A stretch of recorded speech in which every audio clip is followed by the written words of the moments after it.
speed, John Glenn. Houston, Tranquility Base here. The Eagle has landed. Roger, Tranquility. We copy you on the ground.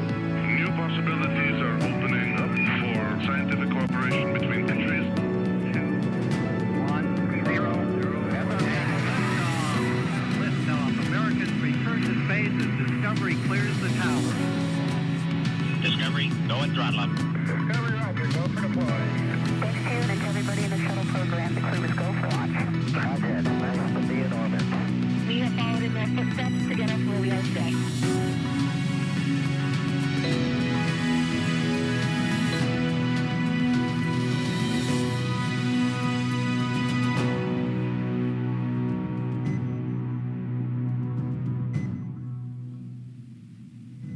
On Tuesday, NASA astronauts Butch Wilmore and Sonny Williams landed their T-38 jet at the Launch and Landing Facility here at the Kennedy Space Center in Florida.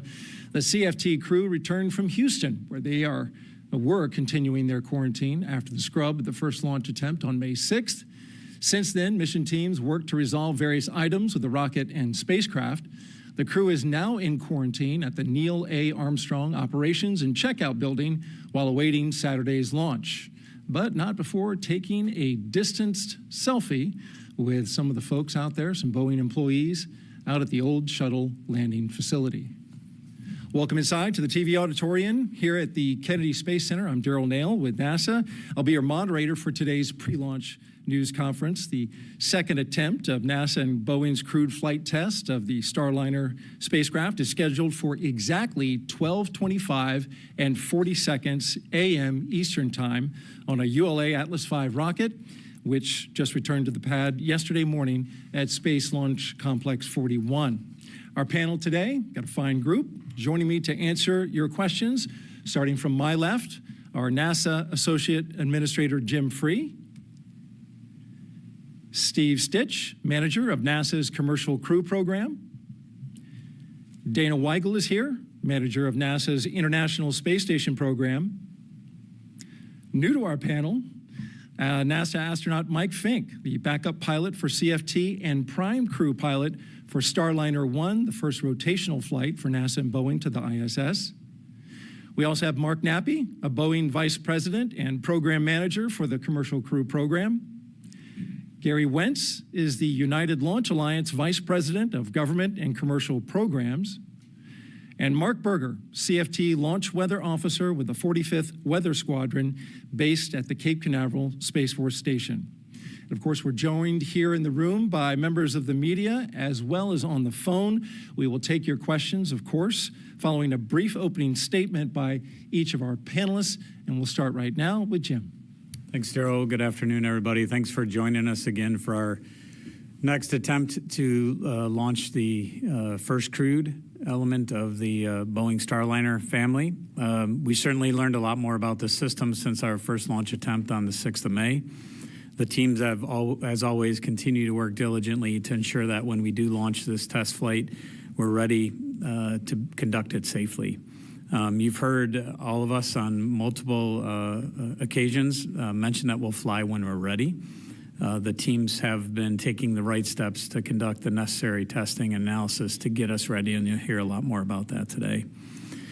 We talked last Friday and then encouraged many of the folks of these teams to take some time off, spend some time with their loved ones over Memorial Day and be rested. Folks returned Tuesday ready to tackle the launch week and have continued their work that you'll hear in more detail about. That I'll let Steve and Dana discuss and others as they get into the details about holding our agency flight test readiness review on Wednesday, which was chaired by the Space Operations Mission Directorate Associate Administrator Ken Bowersox.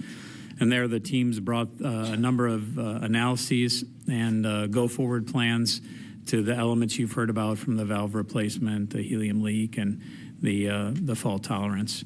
And we brought it to that Delta flight test readiness review because we wanted the whole team to hear and consider the evaluation and acceptance related to the CFT affected systems and overall system that are really based on our interim human rating certification plan, all that package that Steve will talk about. We are continuing to learn. That's what spaceflight is about. Every day we learn, both on our vehicles like Starliner on space station, with the ultimate goal of keeping our crews safe, going to, living there, and returning. As I mentioned, we're going to keep learning from this test flight, and I'm looking forward to us increasing our knowledge and understanding of this new spacecraft and overall system. Just a reminder, and I'm not stealing Dana's thunder here for ISS, but for more than 23 years, we've had people living and working off of this planet, truly changing the course of human history, in my opinion. The orbiting laboratory has hosted 3,000 research investigations from 108 countries. It's a critical testbed for everything that NASA is trying to do to understand and overcome the challenges of long-duration spaceflight. The research and technology demonstrations conducted on ISS, and some of which move through move through CASIS, are done so with benefiting life here on Earth. But they also will help us and are helping us prepare for those missions beyond LEO, the missions that will be for commercial LEO, and those missions that will take us to the moon and onto Mars. So thank you again for being here. And with that, let me offer my sincere thanks to every individual that worked to get us back here. That includes the crew who participated in a lot of the discussions, who understand what we've worked since then, but it's the individuals, it's the people that make space very special and help with the focus of keeping our crews safe. So let me thank them individually for their work. With that, I'll turn it over to Steve. Thanks, Jim. Thanks for those kind words. And I want to thank all of you for being here today. Thank you for your interest in the Commercial Crew Program and our crewed flight test. It's been a busy few days, even since we last talked to you last Friday, and we kind of gave you an update on Friday. As Jim said, on Wednesday, we had the Delta Agency Flight Test Readiness Review, where we went through the readiness of several important aspects of getting ready for the flight. We talked about the helium leak and the P2D2 flange, and we went through that with the board. Also, our vulnerability to the deorbit methods, which I talked about on Friday. We talked that topic. We talked about a potential parachute crossover topic from a Blue Origin flight that occurred recently, and I'll talk a little bit more about that later. And then we made sure we had a good plan with United Launch Alliance for the operation of the self-regulating valve at the pad. I know it's been a long road to get here. It's really exciting for me to be here. It was exciting for me to, I got here just after Butch and Sonny arrived on Tuesday, and it was great to see them here. When the crew arrives, we're getting close to launch, and of course, we got the vehicle at the pad now.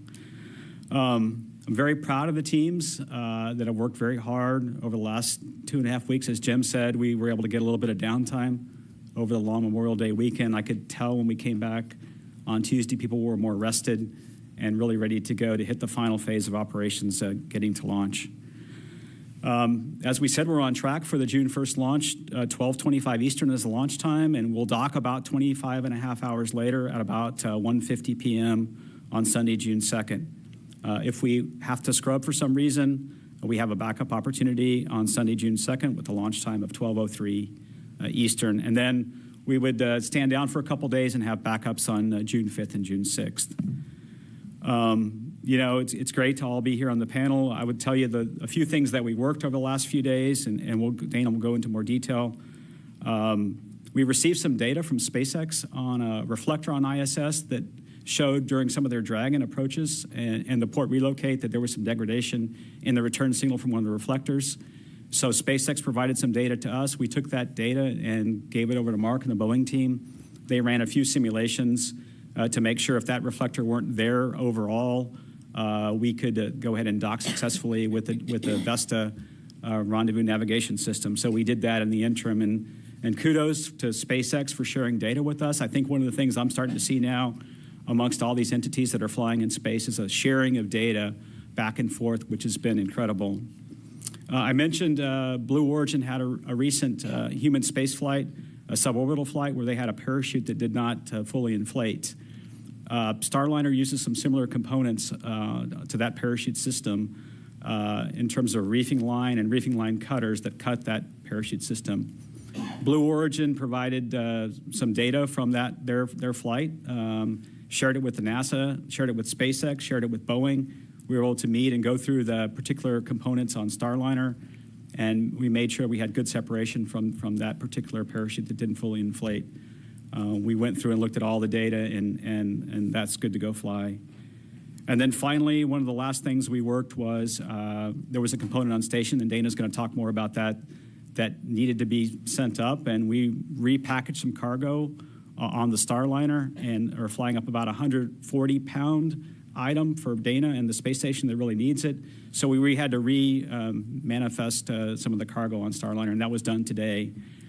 I think what I've seen out of the Boeing and NASA team and the ULA team working with our space station team is a lot of agility in the last week at dealing with these things as they come up, which tells me that we're really ready to go fly, and we'll take it one step at a time and watch the vehicle. Mark will talk about the weather. We have a really good shot at the weather, and we're just going to watch the onshore flow a little bit. And other than that, we're ready to go fly when the vehicle and the crew's ready. I'll turn it over to Dana. Thank you, Steve, and thank you all again for being here today. Let's see, Wednesday's agency review was really thorough. Obviously, we had a lot of discussion about the helium leak and also about fault tolerance. I think the Boeing, the commercial crew program, and all the technical teams did a fantastic job bringing forward a thorough discussion on the flight rationale. I feel like we have a really solid mission plan to go fly this flight. From a station standpoint, our responsibility is really what we call integrated safety. That's safety of the two vehicles as they operate together through rendezvous docking, the joint mission, and also undock. Those issues specifically don't really change the risk to that integrated operations space. It's really a subject for deorbit, as Steve mentioned. We did hold our ISS mission management team readiness review yesterday morning. Everyone pulled go, including the international partners. As Steve mentioned, we got surprised by an onboard anomaly this week. On Wednesday morning, our urine processor assembly, or UPA, had a pump that failed.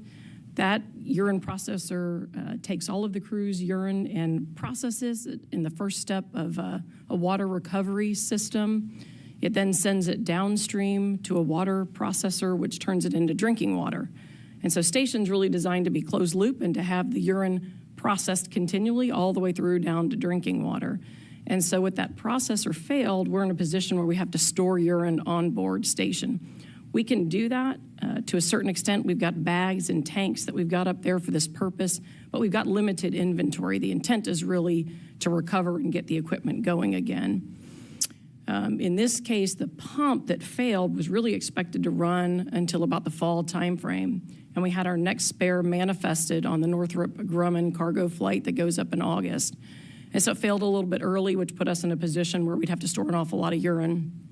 Obviously, adding 2 more crew members to that further constrains the storage capability we have on board. And so we worked with the Boeing team, our ISS team, and our CMC Leidos cargo teams for a quick change to the plan for the Starliner manifest. So on Wednesday, we flew the ORU out here to Kennedy, got it to the launch pad. As Steve mentioned, it's quite large. In its packed configuration, it's in a bag that's about 3 feet long by 20 inches by 20 inches, and it's about 150 pounds total. So pretty substantial size, and the key for the flight was not to perturb the mass properties. So we wanted to keep the mass and the CG of the overall vehicle the same. So we worked to find cargo we could offload or displace without impacting that, and we ended up pulling off 2 crew suitcases. Those have clothes on them. It's funny, you're used to all these technical terms. Suitcases, just like we would take on a vacation. We do have a lot of generic contingency clothes on board, so not an issue. The crew's just going to use that instead of the specific items they're going to fly up. But huge kudos goes to the whole team for the quick response. I mean, they turned this around rapidly. So the flexibility from the Boeing team, from the ISS teams, and the cargo teams was just outstanding to get us to this point so that we could capture this launch opportunity and send up this critical spare to station. We will put it in pretty soon after the vehicle arrives. Obviously, we want to get that capability up and running again. Other news on board Space Station, let's see, on Tuesday, the Progress 86 vehicle, or 86P, undocked. That freed up the port for Progress 88. That vehicle launched just yesterday. It's in free flight right now. It'll dock tomorrow morning, Saturday, around 7:45 Eastern Time, so about 5 hours before the CFT launch. The crew on board is working through EVA preparations. We have a series of spacewalks we're going to do this summer starting around June 13th, so they'll continue working through that.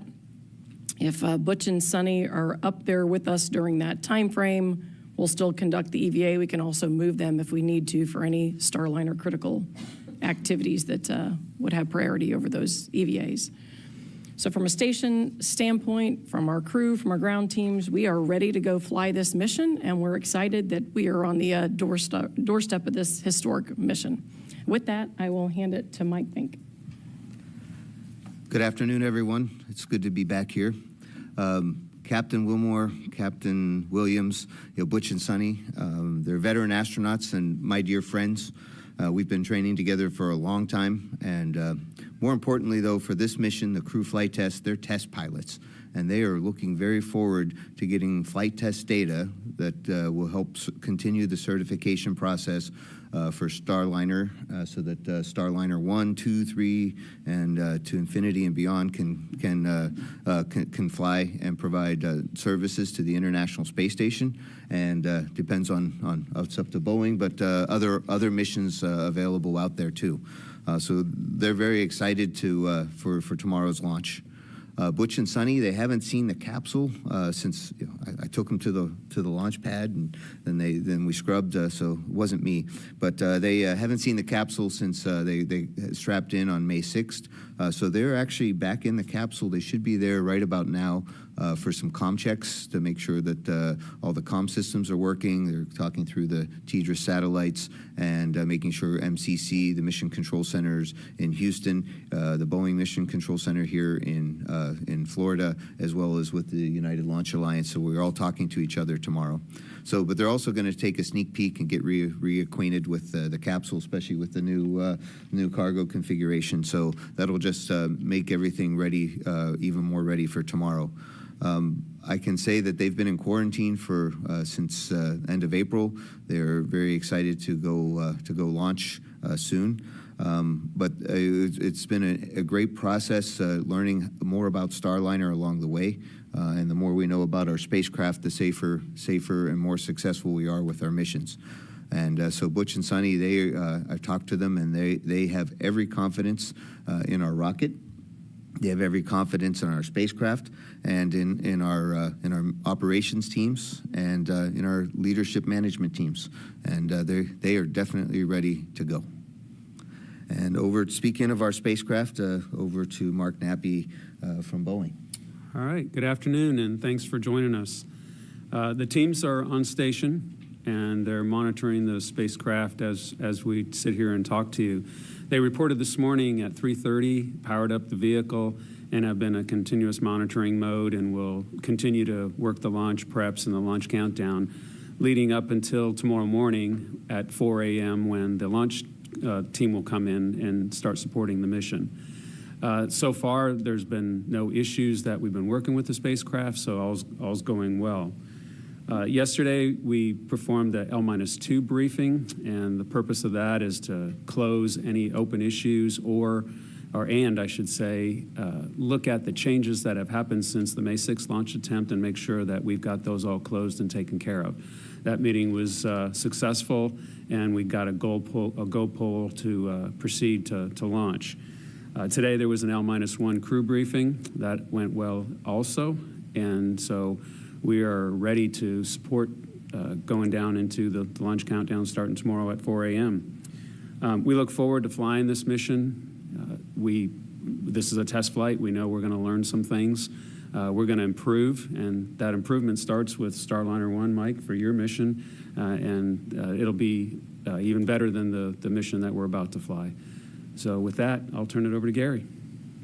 Thanks, Mark. So we're very excited to be here today, preparing for our first human spaceflight launch to deliver Butch and Sunny to the International Space Station. The rocket's at the pad. We're doing our final launch preparations today, as Mark talked, making sure everything's working between the launch vehicle and the capsule. For the majority of our team, today's a crew sync day.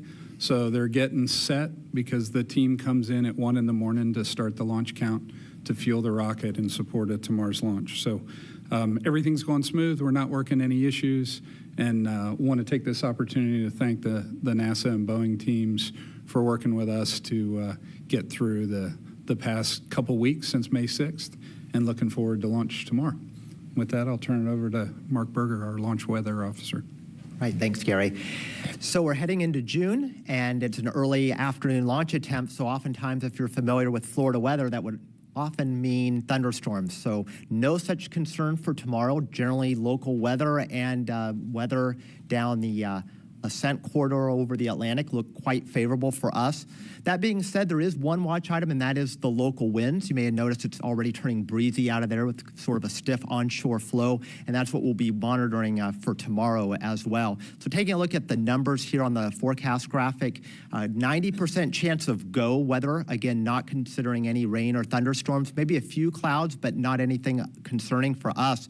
Again, as mentioned, the winds will be a little feisty tomorrow, not only in terms of the magnitude of the winds, but also the direction of the wind. So again, a pretty good onshore component nearly perpendicular to the coast. So that tightens or restricts us just a little bit in terms of favorability. But again, now winds, as you know, are a highly variable factor both in time and space. So hopefully we'll be able to get off without a hitch. Looking at the backup opportunity for the next day on Sunday, again, very similar weather conditions, although luckily winds do ease a little bit. So not only in terms of the magnitude, but the direction becomes a little bit more southeasterly or east-southeasterly, which is not quite head-on to the coastline. So again, that gives us a little more latitude as well. May pick up a few more clouds, but otherwise very favorable conditions for, again, early June. All right, thank you very much, Mark. And I want to make one correction. If I said AM at the beginning, I meant PM. It's 12:25 and 40 seconds. PM. Don't show up here overnight. You'll only be eaten by bugs. All right. All right. We'll take your questions beginning now here in the room at Kennedy. Please raise your hand, state your name and affiliation, and to whom you are asking the question. We'll start with Marcia. Probably for you, Steve. Are there any changes to the game plan since a month ago? Is it still planned to be an 8-day docking to the space station? And by my count, that would be the earliest coming back on June 10th. Does that sound right?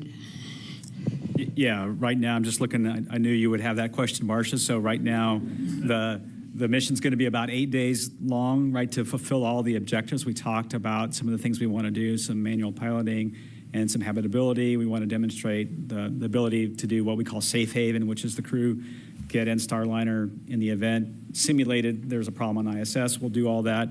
But the earliest landing would be around Monday, June 10th. And that would be an undock around, this is Central, 4:50 a.m. Central. Landing at Wilcox would be the first one around 10:16 Central. And then we have a backup on June 11th at White Sands. And that landing time would be about 5:35 Central Time. So, but again, what we want to do is, once we get docked, we want to take the time to check Starliner out, check out all the systems, all the things we need to do for the long increment flight. And so I would say there's a chance that when we get to these opportunities, if we need to stay a little longer or we need to wait for the weather to get good, we'll stay up a little longer. So, Irene, in the front here. Thank you. Irene Klotz with Aviation Week. 2 questions for Dana. First of all, do you need the Progress 88 to dock prior to CFT launch? And for Steve, can you go over a little bit more detail about what happened with the NS-25 parachute and what the possible overlap is with Starliner? Thanks. In terms of Progress 88, if they had a problem docking and they were in free flight past the time of launch, we would want to stand down to let them dock. Anytime you have a spacecraft in free flight, it's got a limited duration where it can just stay in free flight. And so it would have the priority. We'd go ahead and deal with whatever anomaly we had, finish the docking, and then we would get back into discussions about where to launch. Yeah, I'll talk a little bit about what we have seen with Blue Origin. First of all, Blue Origin has done a great job of working with us and trying to understand what happened in that parachute test. That was actually a crewed flight, I'm sorry. One of the parachutes didn't fully inflate, and so the way a parachute works is it can have several stages of what we call reefing. And so initially the parachute doesn't fully inflate for loads. In this case, one of the parachutes was sort of stuck in what I would call first stage at some amount of the mouth of the parachute wasn't fully open. And so the way that works is there's essentially a line or a band around that throat of the parachute that keeps that parachute from being able to open fully. And what we saw is the cutters, for some reason, did not cut that line. And so it turned out we use a very similar cutter that Blue Origin uses, so it was important for us to look at that data. We went back and looked at all of our test data on our cutters. We've fired them like 160 times out of the lot that we're using, so we had good separation. We've never seen an issue with any of our cutters. All the testing was really superb on cutting the reefing line, and so that's why we proceeded. We have good flight rationale and good separation. All right, Jeff, right here. Jeff Faust, Space News. For Steve, looking ahead just a little bit, assuming we have a successful launch in the coming days and a nominal mission with no major issues, do you think there's still enough time to get Starliner certified in time to fly Starliner 1 in the first part of next year? Yeah, I think that'll be something that we'll work on, after the flight. Right now, we're really focused on the crewed flight test and collecting all the data that we need. I think obviously the path to Starliner 1 clearly is the crewed flight test. That is the most important thing we have towards certification. So we'll go fly the flight, and we'll look at the data coming out of the flight, and then we'll make the right call relative to when we go fly Starliner 1. We have to go through this full certification. We really haven't had a chance. Mark and I have been super busy working the crewed flight test, so we haven't really had a chance to lay out that whole timeline yet. All right, Joey, for our next question. Thanks, Joey with Reuters. For Steve, I just wanted to quickly follow up on Irene's Blue Origin question. Is NASA interested in learning about how Blue Origin's fixing that band issue? Do you guys open any kind of investigation into that, or are you continuing to work with them? Thanks. Yeah, I would say Blue Origin has been outstanding. What we have found is like the parachute community between SpaceX, Boeing, NASA, and Blue Origin, it's a small group of people that really work on these parachutes. And so Blue is in the middle of an investigation. They've been great at sharing the data from us. They don't really have what I would call any kind of root cause yet, but we'll continue to follow along with them, our parachute team will. And that's airborne systems that the suppliers that they all share? Airborne makes the parachutes for all three. I don't really know who the reefing line cutter manufacturer is. So. All right, Ken? Hi, Ken Kramer, Space Up Close. Thank you, and good luck to everybody. Great rollout yesterday and remotes today. My question is for Steve and Mark Nappy. I'd like to ask some details about the helium issue, please. Can you tell us, first of all, what was the rate of loss? I've seen a whole bunch of different numbers, and I'd like to know that loss of helium, like in pounds, how much would it be, and what is the volume? What is the weight you have in the helium tank? I'd like to know, on a percentage basis, how significant is that helium leak? What is the margin that you have? Do you have more than one helium tank? Does it go to different dog houses? So if you could talk in detail about the helium leak. Thanks. Maybe I'll start and let Mark add in. So the leak rate we saw, I think we talked on Friday a little bit, initially at the launch pad in this P2D2 thruster flange, we saw a leak rate of about 7 pounds per square inch per minute. And then we came back to the vertical integration facility, did some more testing, and the leak rate increased to about 70 to 80 pounds per minute. So, and keep in mind that leak rate, the volume is very small. So it's like 15 cubic inches of volume. So that's probably the size of a softball in terms of volume. So when we close the manifold valve, that's a real small volume. And so that leak rate will look pretty big. So that's the leak rate. We have roughly, I'm trying to think about how to characterize this. In terms of the total amount of helium, we have margin of about, I would say, what we would call 500 PSI of margin in the helium tank. The helium tank pressure is about 3,000 PSI, so we have quite a bit of margin for the mission. This kind of size leak uses a small fraction of that. That's really our rationale to go fly. And again, we're going to power up the vehicle today, and then when we get it to the pad tomorrow, when we activate the prop system, we'll take a look at the leak rate. We can see that leak in the tank, actually, so we'll see if the leak's about what we expect it to be and see if Mark has anything to add. Yeah, there's about 50 pounds of helium on board, and this leak, if it was left open to vent all the time, it would lose about a half a pound a day. So there's plenty of margin left over. Half a pound a day, but we're going to, when we get docked to station, we're going to close the manifold, right? So we're going to isolate from the tank, as Mark said. So. And it's one tank? I believe it's two tanks. Do they go to the different doghouse? Yes. It's two tanks are plumbed together, right? The tanks are together, and each of those two tanks has two manifolds that go to each of the doghouses.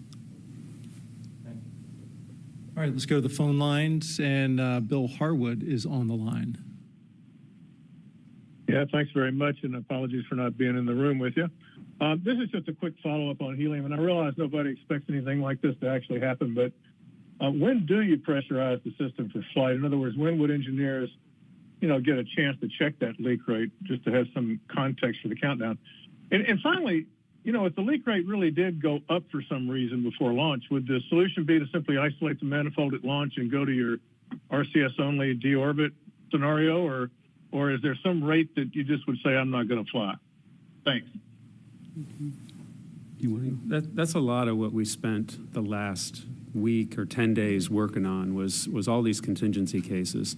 So the teams have looked at when we open up these manifolds, and that's around T-minus 4 hours, so it's going to be around 8 o'clock tomorrow morning, and then that's when we would see if this leak has increased or not, and if it had increased substantially.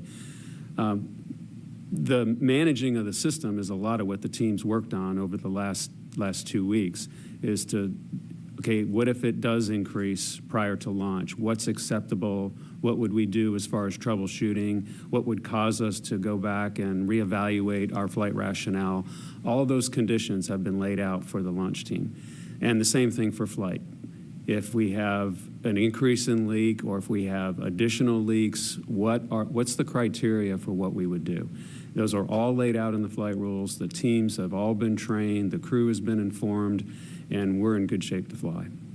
Mark, I just add that the crew also spent a lot of time at the Boeing facilities in Houston to practice the contingencies. We're not expecting them, but in case they happen, our flight procedures and the crew will be able to safely come home and deorbit, and that was part of our risk trade-offs as we got closer to flight rationale. Another question on the phone line, Micah Maidenberg. Go ahead. Thanks, Daryl. Maybe you guys just touched on this a little bit, but Steve and Mark, regarding the design vulnerability and the plan to address that, having gone through the review this week, could you just explain one more time a bit more about accepting that risk, however remote, for CFT? Thanks. Yeah, I'll start, and then we'll let Mark add to it.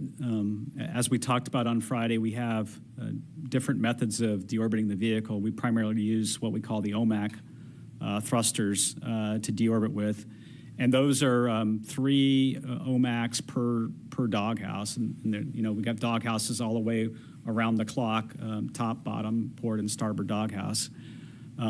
It turns out for certain failure cases, we would lose OMAC thrusters. In other words, if we lost a helium manifold due to either the valve not working properly or some other line leak, which we have to be way bigger than what we're seeing in this flange, we would lose that doghouse. And then the way the software works is there's 3 OMACs there, 2 of them which would fire for deorbit, or maybe 1 if we use all 4 doghouses.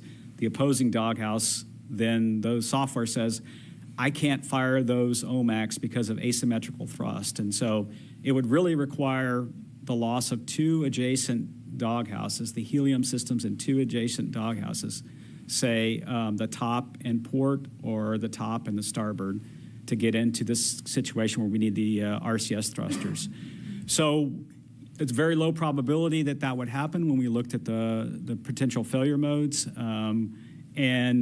But we have a way to get out of that, and that's when we would use this. If that were to happen in flight, which we don't expect it to happen, and we're managing the system so that we don't get into that scenario pre-flight, but we could use these 4 RCS jets to deorbit in the 2 burn sequence that we talked about on Friday. And I'll see if Mark has anything to add. Yeah, I talked to the process that we go through to come to these conclusions with safe flight rationale. There's a number of different disciplines that get involved, and we walk through these step by step, and the level of what-if questions that are asked is pretty amazing to make sure that we fully understand what's going on, what our problem is, what our solutions are, and what if we're wrong. And that is what took place over the last couple of weeks. Not only does our team with Boeing and NASA work this together, but we have independent people that come in, both from Boeing and from NASA, that looks over our shoulders to make sure that we're answering all these questions and addressing the issue correctly. So with that, besides being a very low probability that we'd get into this situation, we have very high confidence that the solution we came up with works. All right, let's come back to the room, and the gentleman in the 3rd row. Thank you. Manuel Masanti, Exploración Espacial, covering the space program in Spanish. Last press conference, you mentioned that Boeing is thinking in a potential redesign of their propulsion system. So I would like to know, I think I did this question before, is this needs to be done before Starliner 1?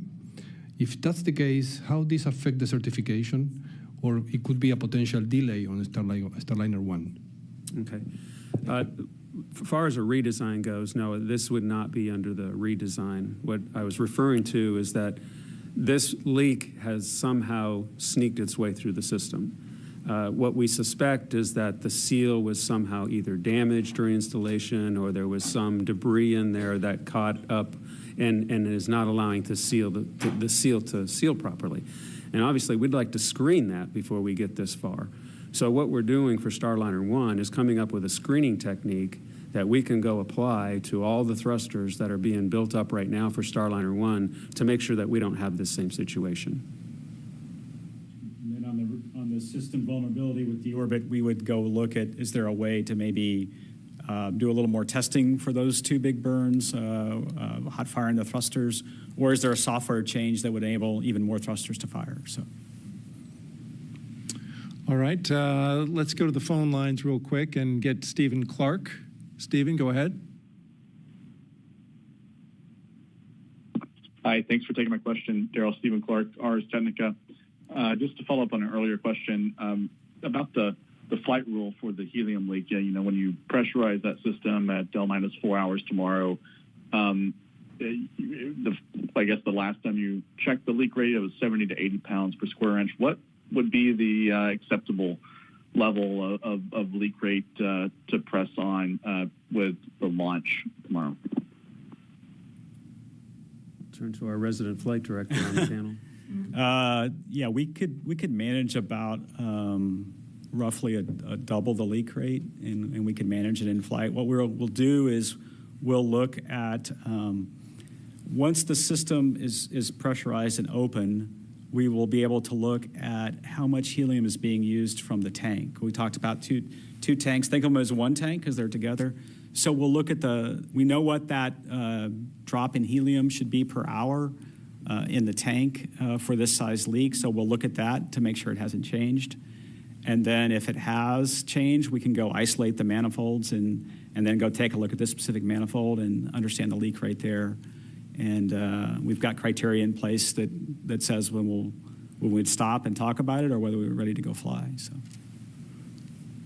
And Will Robinson Smith is on the phone. Go ahead. Yes, hi. Excuse me. Thanks, Daryl. Will Robinson Smith with Spaceflight Now.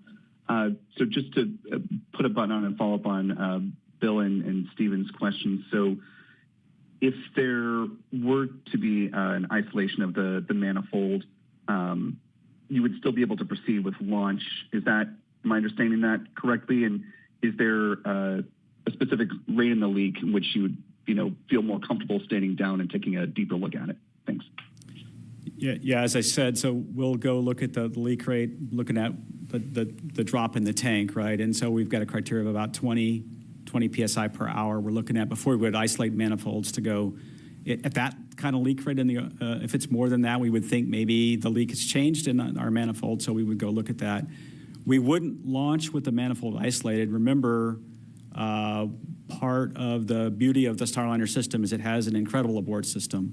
And that abort system relies on needing all the OMAC thrusters, orbital maneuvering thrusters, in each of those doghouses. So we wouldn't launch with a manifold isolated. We could manage it on orbit. Should we get on orbit and see some change in the leak rate, we could close a doghouse. As Dana talked about, we looked at the approaches to station, and it really doesn't, with the doghouse down, we can go ahead and approach station. It really affects at the end of the mission, the deorbit capability. And then we really have a criteria up to 30 psi per hour in the tank that we wouldn't launch if it was above the 30 psi per hour in the tank.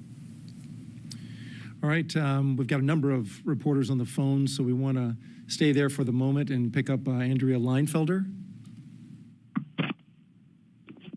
Hi, this is Andrea of the Houston Chronicle. Thanks for the questions. I've got two. The first is from Mark Nappy. I know it just said that you'll look at certification after this flight test is back home, but you previously said that you're hoping NASA can certify Starliner by November or December. So I just need to know if that time estimate's realistic or if I should remove it from my article. And for Dana, I want to double check that Starliner is carrying 140 pounds of cargo to start to station. And the two crew suitcases that were removed, were they for Butch and Sunny or folks on the station? Thanks. Take the last one first. Sure. We'll take the easier one first. Let's see, there's other cargo headed to station. What I'd say is the recent change to accommodate this urine pump, that bag fully packed is about 150 pounds. So that was what we had to do as a last minute change. Of course, there's other cargo that's on the vehicle. For example, the crew's got spacesuit parts and a few other things that are being taken up for us. The two specific suitcases that came off had clothes for both Butch and Sunny in them, and also some crew-specific, what we call hygiene equipment, so crew members can pick some of their own unique hygiene materials. Of course, we have generic hygiene, shampoo, soaps, etc. on board that they can just use from the generic supplies. Same with clothing. And so that's what they'll do. They'll just use our generic supplies that we have on board. And the reason why we have them there is for cases like this. In case a cargo resupply vehicle doesn't get there, we keep a certain contingency supply on board. Now, just the certification process.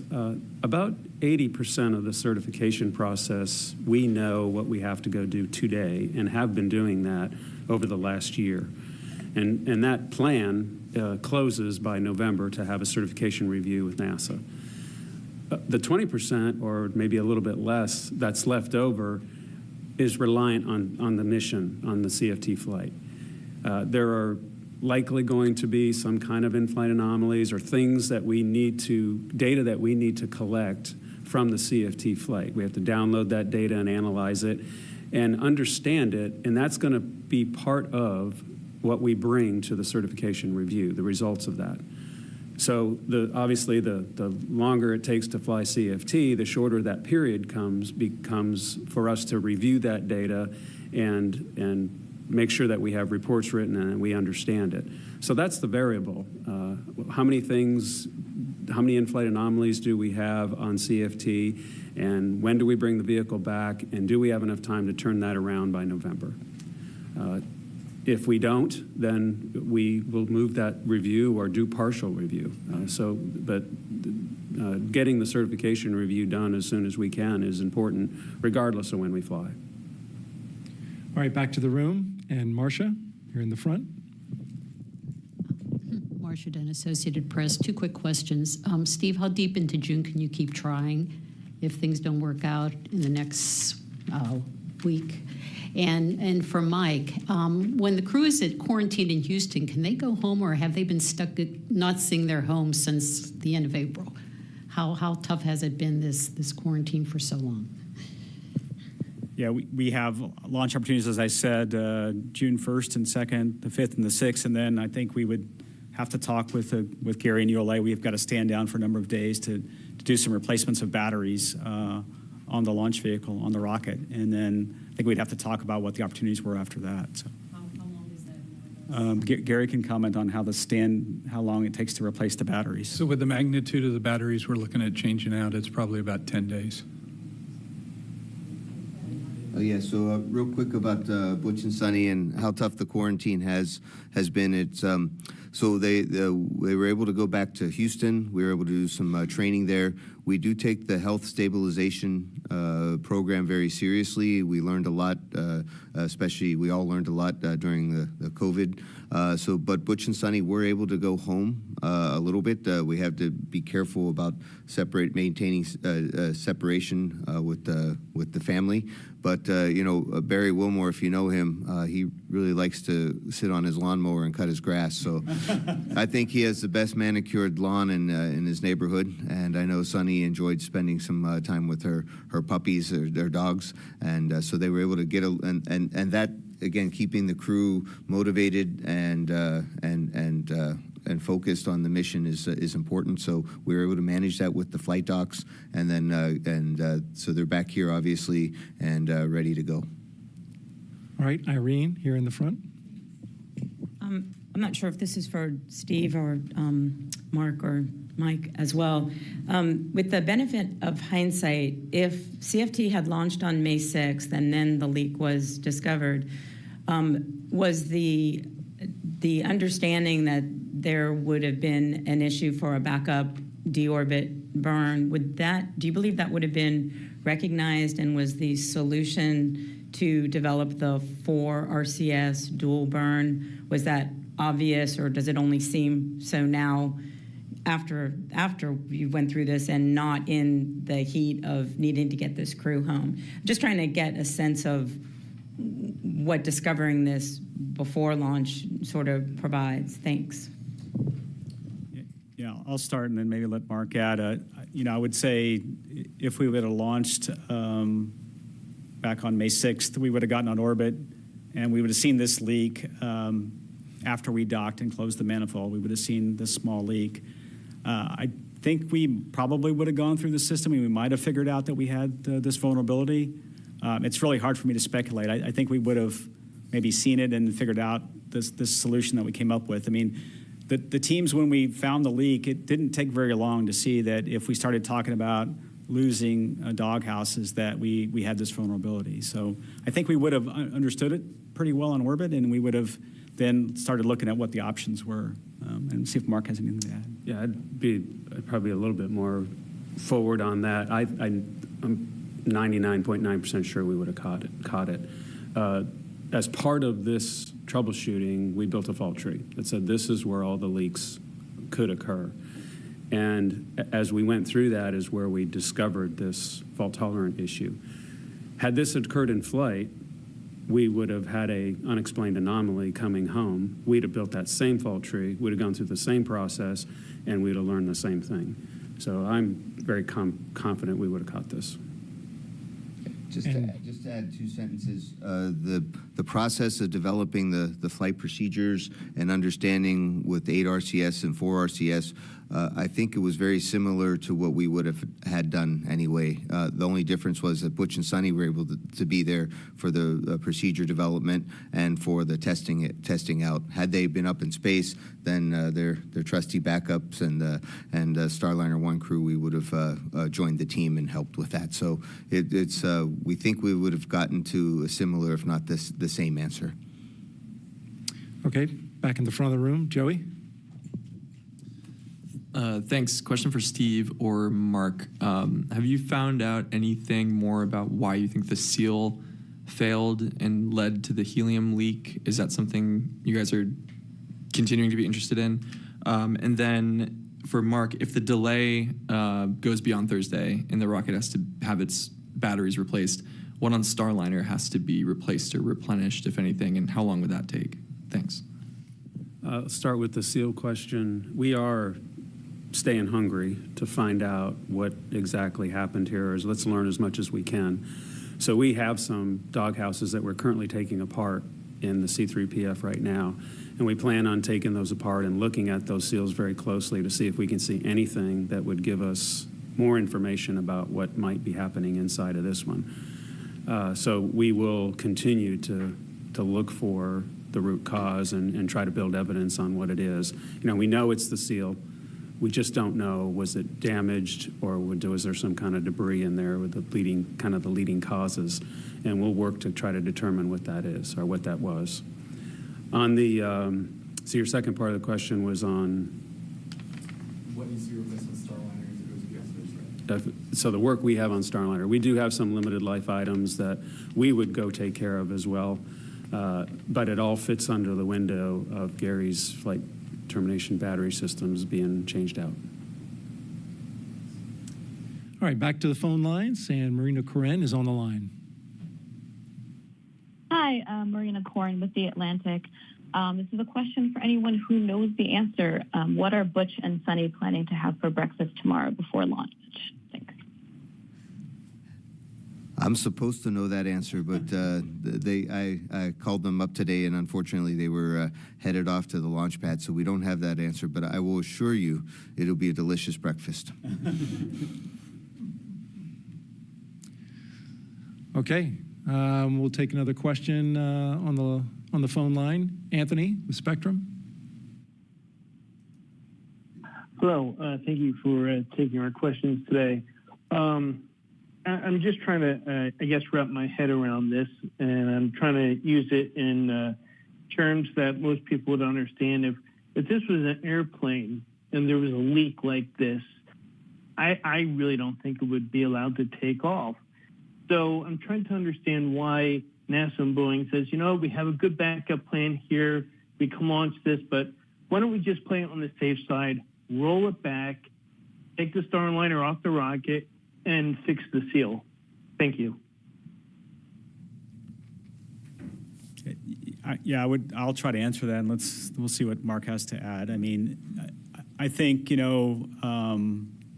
first of all, we looked really hard at what our options were with this particular flange, and the fact that this flange has a fuel line that goes into the flange and an oxidizer line and a helium line all going into the flange makes it problematic to work on. It makes it almost unsafe to work on. So what we really have taken an approach is for this size leak, when Mark talked about, it's a half a pound a day out of 50 pounds of total capability in the tank.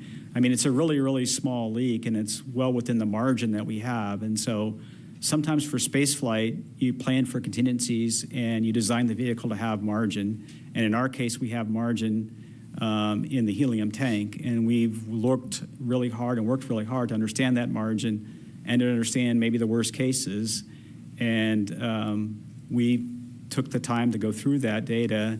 And we really think that we can manage this leak both by looking at it before we launch, and then if it got bigger in flight, we could manage it.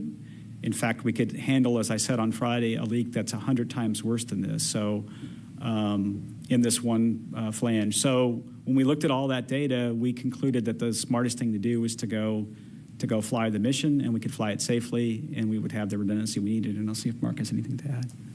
It's really just a matter of safety.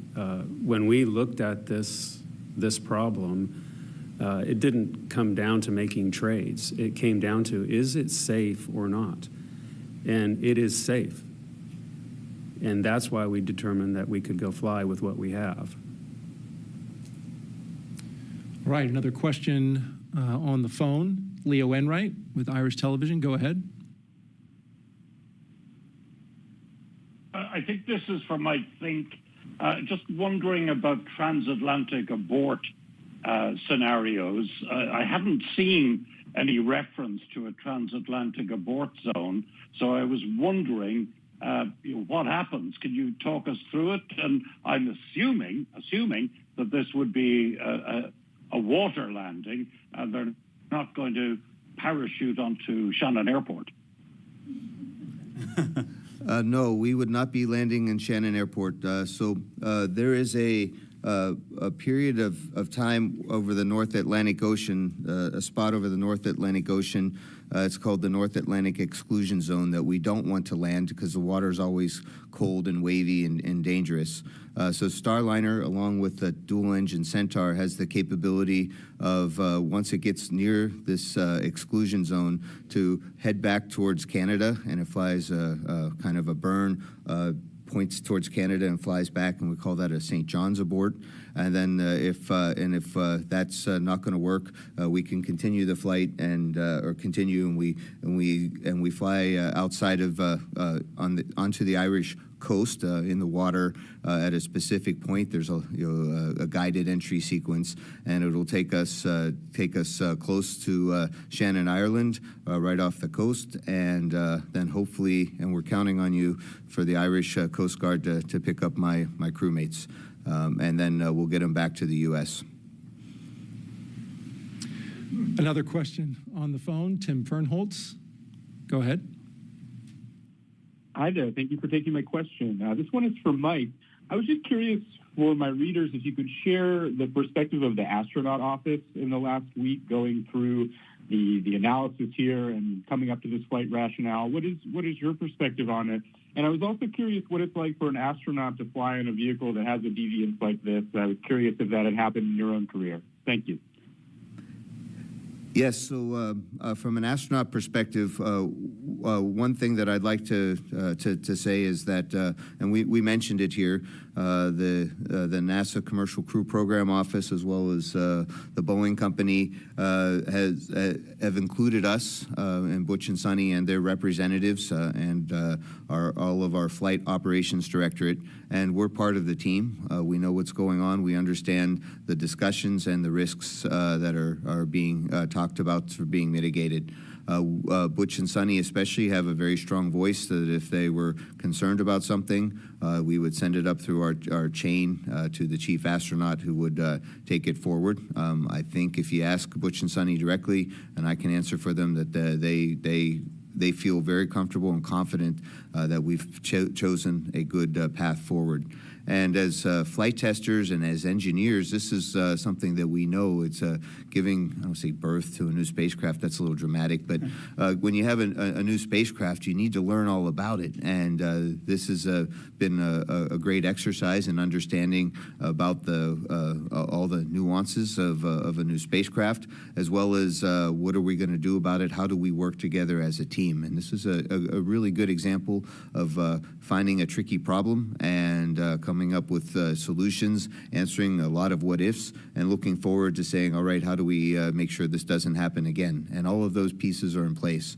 And that's part of developing. This is development, not operations as much.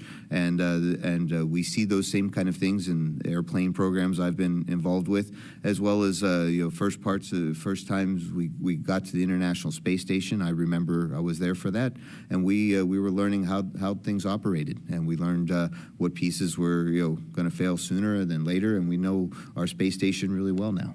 And we're going to get to learn Starliner through a lot of operations even better. So this is, I don't say par for the course, but this is what we do. This is how it is to develop a new spacecraft, and we understand that everything isn't going to be perfect, so what do we do about it? And we have good discussions and good understanding as we move forward comfortably, and the crew is a part of it, not just Butch and Sunny, but all of us get a voice and get understanding. So we are excited for launch, and we're confident. We have every confidence in this mission. Well said, Mike, and we'll end the briefing on those words. Thank you to our panelists for for taking the time to join us, as well as the members of the media here in the room and on the phone. A reminder, the ULA Atlas V rocket with a crewed Boeing Starliner spacecraft is set to launch at 12:25 and 40 seconds p.m. Eastern Time tomorrow, June 1st. Coverage on NASA Plus and our website, nasa.gov/live, begins at 8:15 a.m. Eastern Time with special guest star Mike Fink is on the broadcast. So we looking forward to that. Should be entertaining as well as informative. Until then, everyone have a great afternoon and go CFT.